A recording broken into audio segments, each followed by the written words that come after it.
සුබ දවසක් යාළුවනේ. ඔන්න මේ අද උදේ ගාලයට කියලා දුන්නා කුටි අදිනේදී. එයා පළවෙනි කෝඩ් එක අදගෙන යනවා. බලමු අපි ආයෙත් මහලා.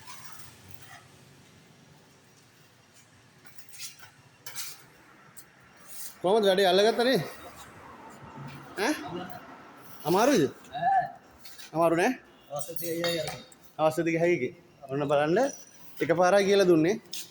පට්ටම ගාන හැටි දන්නවද? ඈ? පට්ටම ගාන හැටි කියලා දෙන්න. ඉතින් මේ ඔන්න යාළුවනේ මේ ගෝලයාට පුටි අදින්න කියලා දුන්නා. කියලා දීලා මේ පොඩි කෑල්ලක් කියලා දුන්නේ ඒ වීඩියෝ එකක් තියෙන උඩ.